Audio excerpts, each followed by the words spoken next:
Discover Help presents Stress-Free Living with Ray Somich and Mr. Stress-Free Ratanjit S. Sondhe. This audio program is an unscripted and unrehearsed conversation between Ray and Ratanjit. It is shared with you in hope of adding value to your life. We encourage you to listen to this program in its entirety to receive the full impact of its message. Sit back, relax, open your heart, mind, and soul to this edition of Stress-Free Living. Good morning. We are alive, and today, unfortunately, Ray is not feeling well. So I have the distinct pleasure of welcoming our co-host, Dr. Ray Gahani, who is a professor and is highly acclaimed individual. Dr. Gahani, welcome. Thank you so much for inviting me to your legendary show, which has been going on for so long. So today's topic is how to be selfish at Christmas. So a lot of people might have thought this was a misprint. Instead of selfish, we printed selfish. So you have quick questions or thoughts before we start?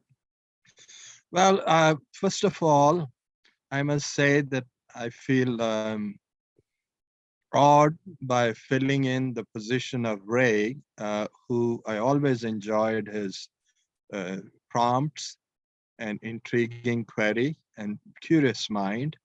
I don't think I can fill his shoes or heart or head. But let me start. Since I came to know of this notice very shortly, topic very shortly, let me begin by splitting selfish. I found the word selfish also very enigmatic. And therefore, let's begin, and I know you have great vision on what is self, and then let's go to what is selfish. So, I've heard you many times, but let's quickly, briefly review your vision of self. So before we go there, I want to just make comment that whenever we try to be unselfish, basically we are being selfish without knowing. We do that, we do good things when somebody is watching. We do good thing if we get credit. We rarely do good things when randomly we are helping somebody. So once in a while we do that too, but very rarely. So the true selfishness really is not understood. And basically, to understand this topic, we feel everything through ourselves. Right. So if we quit being alive, the whole world vanishes in front of our eyes. So entire world, entire feeling, everything is basically experienced by this human body. So it has to be realized that we basically don't do anything for others. We basically do it for this feeling of human body for ourselves. So when we say that I'm helping somebody else, basically there are several reasons. One of that could be that we have a purpose, that person is going to help us in future. So, or he's good at something and I need that person to be with me, or I want to be in his good books, or basically ego is motivating me to do these things. So generally, it's all based on our inner needs. So now you talked about two aspects of that. So before I go there, you have any comment on what I said? I like your candor and admission and sincerity in saying, when we dig deep, we do it for some kind of survivalist, primordial purpose. And uh, uh, I really think that to a great extent, this is true. And yet, unlike the animals and unlike other species, we have also, the universe has also given us the capacity to be compassionate, the Yes. capacity to be caring, Yes. the capacity to be philanthropic. Yes. When I heard you say that you were going to address the issue of selfishness in Christmas, and of course, we have to agree that there is an ugly side of being selfish. Self-obsession, self-centeredness, self for self's sake. Yeah. So the question is, how can we transcend self while being selfish? So How can we? basically, we are all basically doing things to, whether we are kind or we are grateful or we are compassionate, basically to feel good about ourselves. Right. Okay, so ultimately, most of us do that for, there are several reasons. You're either getting recognized or you're just feeling good about it. But ultimately, our whole life basically rotates around being me. And ultimately, it is all about selfishness. So there are basically the right way to be selfish, Right. and there is a wrong way to be selfish. Right. So ultimately, we have only this human body, which we are going to experience all the pleasures, all the kindness, all the compassion through this human body. Right. So we must understand, we always do good things or bad things, basically incentivized by this human body, whether you are going to gain something or you're going to feel better. Right. So ultimately, when to become real selfish in the right manner is the key. Right. Because ultimately we have no other, we basically have to admit that we are being selfish. The only thing we can be is selfish. Right. Because the only thing is experienced by our human body, whether we are having friends or whether we are complimenting somebody or we are giving a present to somebody. So it is all done for basically either to please ourselves or to gain somebody's confidence or somebody's goodwill. So ultimately, no other choice exists Right. but for us to be selfish. So when we say we are selfless, so our religion, our value system, and everybody preaches us to be selfless, not to be selfish. Right. And basically, what that means is there are two sides of us. Right.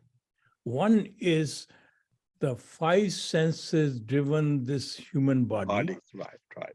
So when we are asking somebody not to be selfish, so that means they are not fulfilling the need of this human body or act or or goodwill or kindness or compassion is not directed by this human body mode. Right. It is directed by the real us. Right. Because in the body mode, everything, the direction of everything is towards me. What is in it for me? And so even the good act we perform, we are going to see if it is benefiting me, if it is what I need to do in the right manner and Right. for me to benefit. It is only in the oneness mode, in the spiritual mode, in the enlivening power mode, Right. that we consider everyone to be me. So that is the only way to be selfish. Ultimately, when you do not know your own self, you are going to be the wrong way to be selfish. That's up. Yes. And I think, another thought that came to me along the same lines is that you can be selfish and pursue self-excellence. Now, before I go there, I would like to invoke first or second law of Ratanjit, where we should try to add maximum value, right? Mm. So can we be selfish, and by being self-excellence, by drawing the fullest potential of ourselves, uh, by fully utilizing the gifts and the talents and the fortunes that we have received or accidentally got. I mean, I personally, when I look back, I am amazed by how little I had imagined what I'll be doing when I was a teenager. And here I am, through the generosity of people like you and many others, uh, at a stage where I couldn't have imagined. So I think, if we could address, I have, in the morning, I was doing some study, I've been up for a while, where the concept of self was tied into unity, which you call oneness. And the concept is that there is a spark of the universe in you. We have the same basic elements, uh, earth, water, fire, wind, uh, as the universe, as what runs the universe. So how can we then use the same elements and our own selfish excellence to add maximum value to ourselves, but not stop there, to many others around us? And I think you have some amazing insights on that. So your question is very, very important, very intricate. And the thing is that nature has given us this human body. Right. And the most amazing part of this human body is our brain. Right. And we all are learning our skills, our storage, and everything, memories, and everything happens in the brain. But if your real self, you're not connected to the power within you, Right. and the power within you does not dictate or control the brain, Right. and this human body basically controls the brain. Right. So human body has 5 senses. It is forever is going to be understanding that it is going to die. It Right. is going to finish itself after a certain time. So Right. it is constantly afraid, is Right. constantly full of fear, constantly it feels hungry, it is always looking for food, it is always going to and have enough food so that tomorrow or day after tomorrow is there for this human body to survive. So that is still in us unknowingly the mentality to hold on things or greed. And ultimately, this five senses also has, uh, basically a, an entity which is consider itself to be separate. So it gives you an ego mode. Right. And so we are constantly feeling better than others. I want to feel better than others. So it is always comparison, always competition. So all that five senses, when they begin to control your brain, Right. which is amazingly creative. So it is asking the brain, if I do this, am I going to get benefit or no? The Right. brain is going to tell you. So no, you're not going to get benefit or you're going to get benefit. So this in the body mode, I only undertake tasks or incentives which is going to benefit me. So once this brain is controlled and run by, instead of five senses, by your enlivening force, which has universal power, which Right. is same as the power which exists in me as it exists in you. So it unifies us into one. So suddenly the true compassion happens through your oneness, and compassion created by brain always would look for a purpose. Why should I be compassionate? Right. What is going to benefit me? So ultimately, the true selfishness, when it is uh, focused or when it's directed by the real you, so it is you and me are the same. I'm still going to benefit the bigger me because bigger me is universally distributed in all the human beings and everyone who is alive and everything.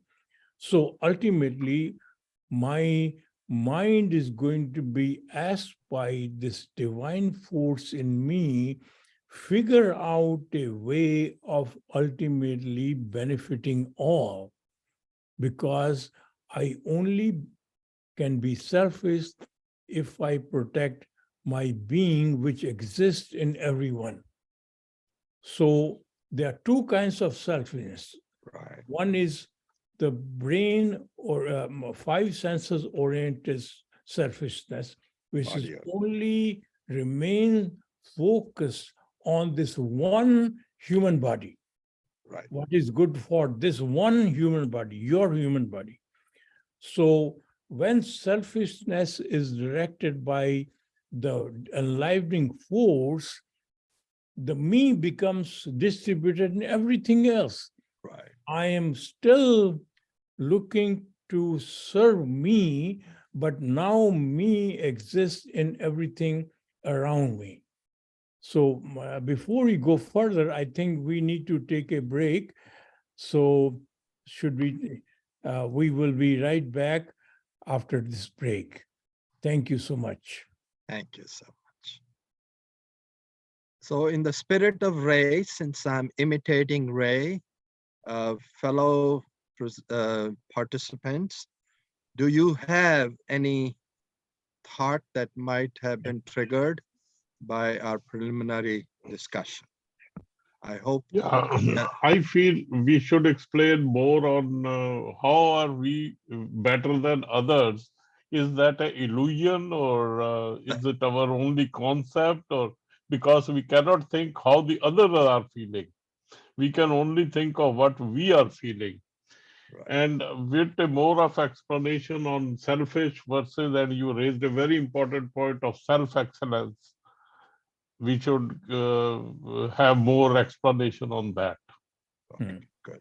Very good. Yeah. So and um, so you have a good point, but you see, when you follow Ratanjit's line of thinking, you become borderless, you become boundaryless, you become osmotic, you become porous as one with the universe surrounding you.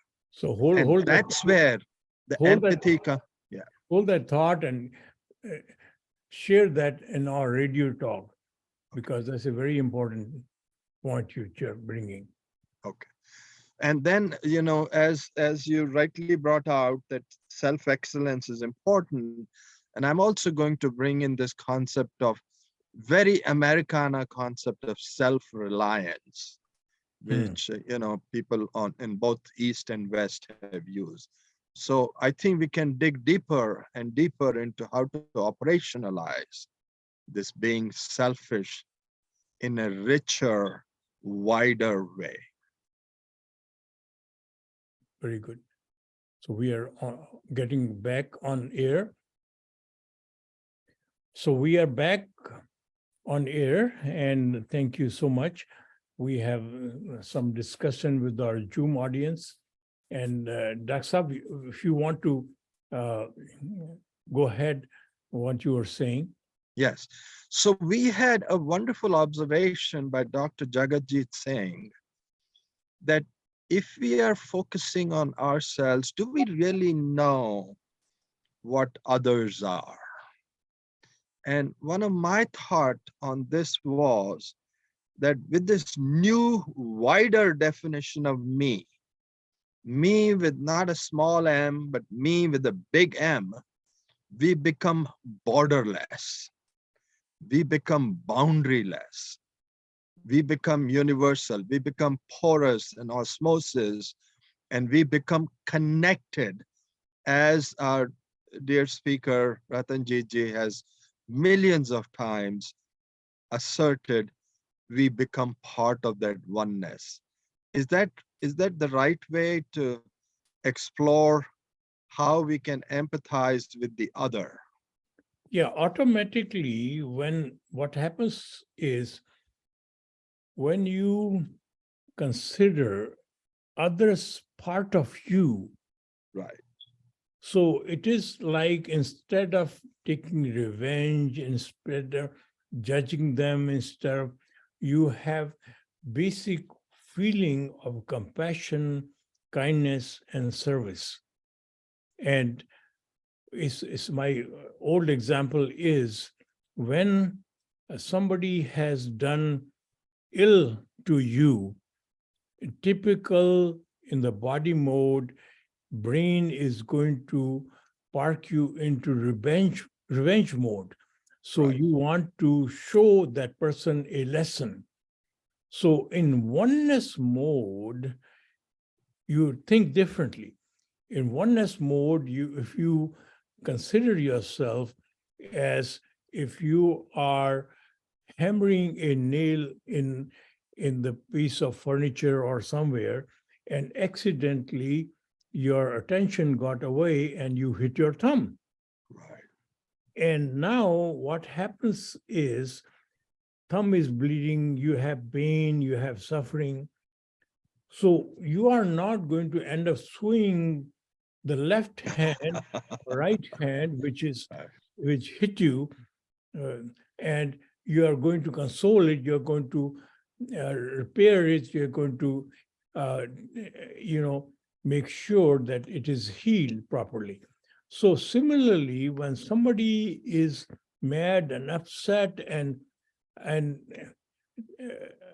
with you, so once you consider that person to be part of you, you go to the basic understanding why that person is upset. What makes that person feel that way that person feels? You are going to try to correct that situation, rather than immediately punish that person.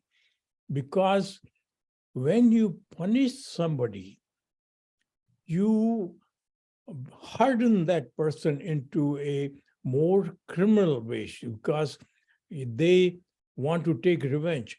So when we fight wars, so the person who has defeated, eventually, when that party becomes stronger, they attack you back again.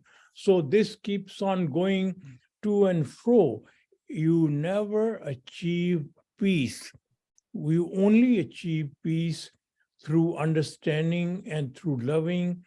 And yes, there are situations when somebody is so contaminated and they are so focused on what is in it for me, and they're going to take advantage of you. And regardless of your making them understand, making them, so it is like in your own body, if you have cancer. So initially, you go to doctor, you have chemotherapy or you have different treatment, you are trying to correct that. But unfortunately, when it cannot be corrected, that part has to be removed from your human body. So similarly, when somebody cannot be changed, we have to stop from harming our bigger society or person, and we have to confine them into a correction institute. Somehow other, we change their mind, and if we cannot change, they stay in the correction institute. And basically, you still have to treat them to make them useful, to add value to our society. That's all. This is so beautiful. This is, so coincidental, because one of the things that I've been studying for the past few weeks is race relations in this country and its otherness. Race is about otherness. And you highlight this great point. And I was looking at the Rodney King riots when more than $1 billion worth of property was damaged. All the racial riots that we are seeing is because of misinterpretation of the other, as you alluded. That we don't look at the other as our other hand, we look at the other as the other alien.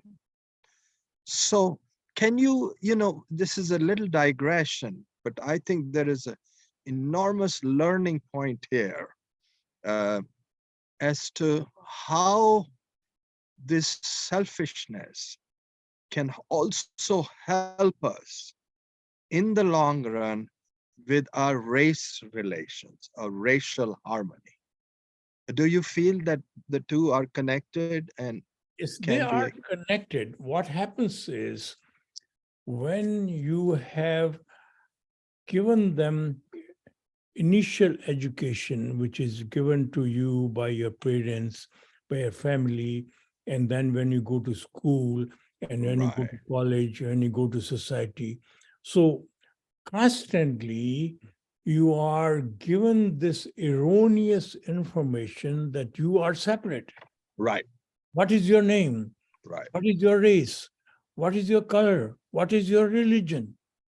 So all these are artificial upper titles. Right. So we become titles in our mindset. We become either black or white, right, or male or female, or poor or rich. And as a consequence of that, our thinking is affected by that. So right, segregation right, is instilled in us through our initial education. Nobody teaches them at that point how to become one. I remember right, when I was a young, small kid, or 6 or 7 years, in one point I came home And I was very excited. My mother asked me, what happened? I said, I showed him a trophy which I got. I stood first, and my mother was, of course, proud and hugging. And I told my mother, my teacher who gave me this trophy for this particular act, I don't remember the act, and she said that when you grow up, you are definitely going to make a name for yourself. So my mother thought for a moment and asked me, said, in order for you to make a name for yourself, your first requirement is you have to know your name. Right. So I said, I know my name. My name is Ratanjit. So she said, I call Ratanjit because when I want you for dinner, I don't want neighbors' boy to show up. So I, not knowing your real name, I gave you a temporary name. So what is your name? In fact, who are you? So those kind of questions, Right. 6, 7-year-old, Right. they stayed with me. Right. And that ultimately created a mindset, understanding of who I am. Right. So those kind of questions are never really asked by your teacher, by your Right. by your society. So we implant erroneous, incorrect, incomplete educational information in growing up. And when they grow up to be prejudiced, they undermine somebody because of race or because of color, because of this, and then we criminalize them. Right. Then we hold them responsible. And as long as you can think all you want, but do not act, it is fine. So the thought process has to be changed. Yes. Right. So, I mean, beautifully. And I think that would have an enormous influence and impact on the race relations, because this nation has become very multicultural. As we look at the stats, I don't think it's anymore that black and white nation. It's black, white. Somebody told me that actually there's no white like a white paper. So everybody is either a brown American or yellow American or red American, or maybe people like me are green American. So we are all multicultural, but I think with the guidance that you are providing, we can really soften the harshness of this otherness and leading eventually to criminalization. Some of the numbers I'm seeing are just scary. 1 in 3, 20 up to 20 years of age, African Americans are now either in prison or with a criminal record. So as you pointed out, criminalization. But I want to take you, before we run out of our time, to another aspect of the right selfishness. And that, I feel, is deeply related to the roots of this nation, which I think many a time we start forgetting. And that is, Ratanjit ji, is could you address this issue of self-reliance? Because I see in you a great pillar of self-reliance.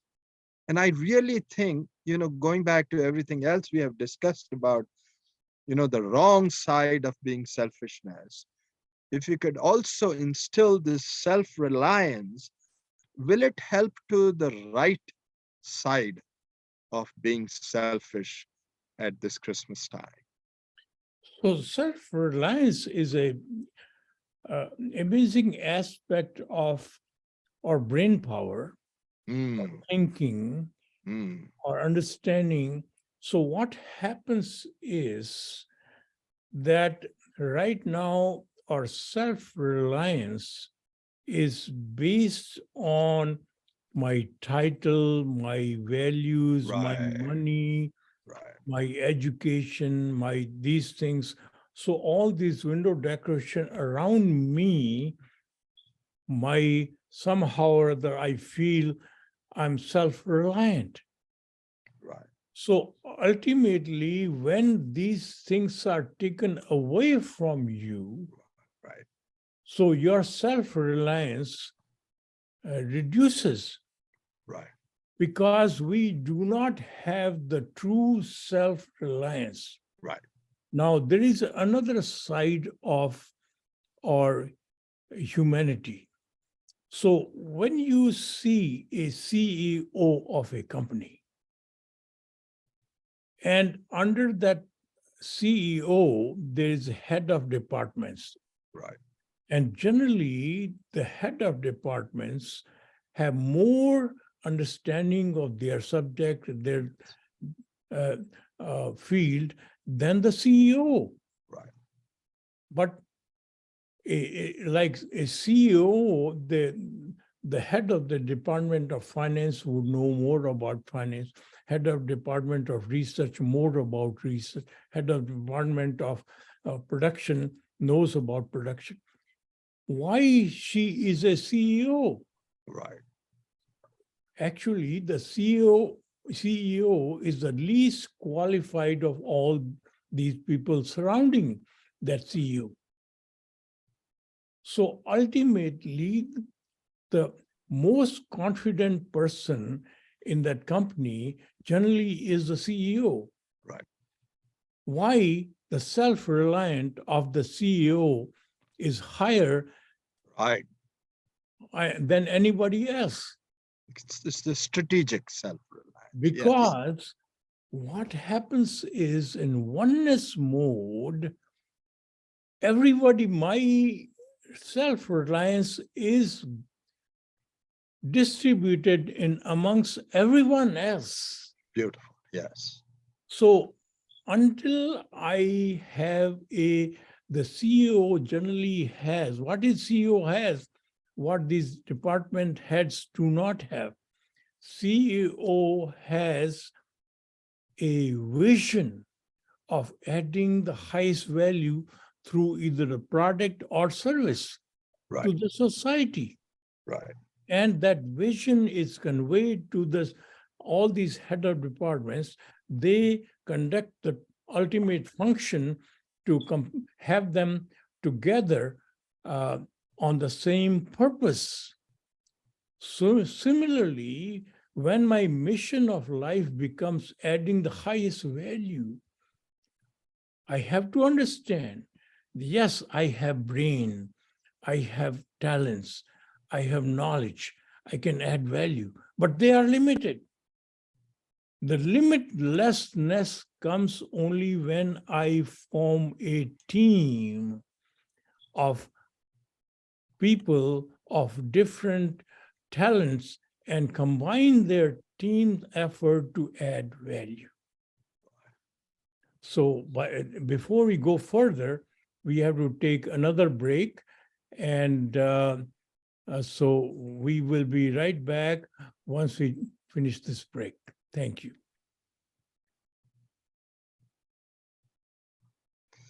So, Well, same as before. I mean, if you have any other new triggering thoughts, I think as we got great input last time,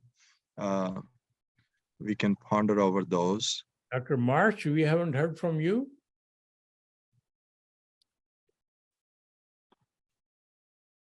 Well, I'll be unmuted now. Yeah. So I think in this discussion, and I'm trying to say this in a very nice, not selfish way, one of the things that adds value to either these morning meetings is when we speak of things in a very practical way. And quite frankly, this sounds like two professors having a discussion and not. I am just pretending to be a professor. No, and I understand that. But the question about dealing with people on a daily basis is very different than Right. where you are. So that would be my only comment. It would help point. me to do that. So thank you. Practicality. Kim, you have a question, quick? No, I have a comment. And when I think about this discussion, I believe that fear and scarcity and Yes. insecurity is what prevents people from being in a space where they are present enough to add the highest value. If they perceive being generous as a cost to them, or Right. if their basic needs are not met, they're not in touch. It's just not available to them to see beyond it. So for me, as I continue to develop my faith while simultaneously living in an environment surrounded by scarcity and lack, I've often been participated in discussions with immediate family. Why would you volunteer your time? Why would you give? You have no idea if you're ever going to get anything back. We are back. That's up. We had some discussion. Yes. Break. So you bring up, I think both of you are bringing us to the ground reality. You're tethering us to the ground rather than letting us fly high. And so I thank you so much for talking about scarcity. You're talking about Zoom audience, okay. And fear. I fully agree with you, but simply, I think one of the challenges we have is that we undervalue simplicity. The media is constantly bombarding us to keep up with our Joneses, neighbors, right? So I feel if we keep our life simple, we'll have more to share.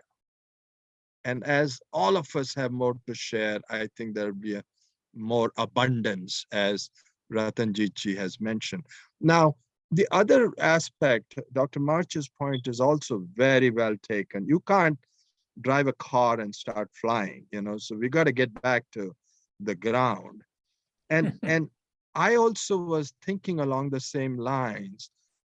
And Ratanjit ji, if other young teenagers hear the word selfish, because I think sometimes rubber meets the road through our children. When they hear the word selfish, how do we make sure that they don't misunderstand the right way to selfishness rather than dig into the wrong way to selfishness? I need the better Nike shoe. I need the best iPhone. I need the best cars. I mean, when I was a professor, students had more expensive, bigger cars than we professors had. Now immigrants, people who are coming on as refugees, they are buying the most exotic cars. So how do we bring this selfishness with a dose of greatness? So all we can be is selfish. Right. It has But the right selfish. We have to understand. Right. So we have really this human body to experience. I can only see things through this human body from my eyes. I cannot see from your eyes. Right. Your eyes can describe something which I can obtain from my ear and understand it, visualize it. But really, I can only see from my eyes. So all we can be is selfish. Right. So ultimately, we have to understand this. So when we pretend to be selfless, it is our ego. It is our title. Right. So we cannot be. So the right way to be selfish is to be selfish from our spiritual side, Right. from our enlivening force side. So now there is another element. Why don't we do that? To be practical, this is not how we are going to do. We are going to go back to what we have been doing. So this human body has an amazing tool in our brain. One portion of our brain is called basal ganglia. Right. So what happens is, it is, in order to make her very efficient, whatever we do consecutively, repeatedly, whether it is fear or greed or anything, it converts into a habit. Right. So without knowing, we follow those habits. We are not our assembly of our knowledge. We talk about our knowledge. We write books about our knowledge. We lecture about our knowledge. What we practice is only our habits. Right. Habits are being practiced. Habits are what makes me me and what makes you you. So Right. ultimately, all these years, we have lived with this habit of being in the body mode, Right. being scared, being insecure, being fearful. So suddenly somebody's saying, Ratanjit is saying that there's no fear, no greed in the oneness mode. So this sounds like a theoretical thing. How do we get to oneness mode? Right. So ultimately, you have to develop a habit of constantly going into the oneness mode and starting to look things from oneness angle, from our spiritual angle. So your slowly, your life is going to transform into true selfish mode. That's up. Well, that's amazing, right? And I think in this context, one of the most pertinent is, how do we connect to our inner oneness? And you give that example of, every morning, look at a mirror and look at the light peeping through your eyes. And as we have noted before, many a times that light is covered up with blankets of doubts and fears and insecurities. So, and when I meant self-reliance, I meant self-reliance of David Thoreau and Emerson, and those were really based on true simplicities, you know. So I think, so let's let's summarize as to what you would say are 3 to 5 takeaways from our discussion today. What we had originally set out to do and what we actually ended up doing. What would you say as a takeaways? Number one is that we have to accept that we are basically designed to feel the entire universe through this system, which is given to us by human body. So all we can be is selfish. So the right way to be selfish is we have to discover ourself. So true self, until it is discovered, you cannot be selfish. Second thing is, all our knowledge, all we behave, everything we have is because of our habits. So until we change our habits to be in oneness mode, we are going to constantly operate in human mode. And we can say, okay, this is not practical. I cannot do that. Oneness mode is all theory. So because we have never practiced that, we have never gone there. Now, when you reminded us of this habit forming exercise, if you do that consecutively for 40 days or lifelong, actually, that you begin to see yourself in the mirror, this human body, and admire this human body, which is ultimately becomes a gift to you, which is, it is. So it is like a car. So a car has all kinds of functions. It takes you from one place to another. Similarly, this human body is amazing tool. It self-generates itself. You don't really need to do anything except feed it. And then you see in your eyes the light, and you notice the presence of life in you. That life is what the real you is, and that life is the universal power which is present in everyone. Once you are able to recognize that universal power in you, then when you come in front of anybody, the moment you look in their eyes, you find the same power. So automatically, you are part in the oneness mode. As you go, your decisions are all going to be based on that fact. So all our decisions are based on what we consider as fact. What your mind has storage of information which is telling it that it is a fact. So based on all these things, we decide once your facts are right, you end up making the right decision. Otherwise, it doesn't matter how bright you are, how intelligent you are. If your facts are incorrect, you are going to end up making the wrong decision. And that's what our society has been doing. So when we make these laws by the wrong information, they compromise everybody.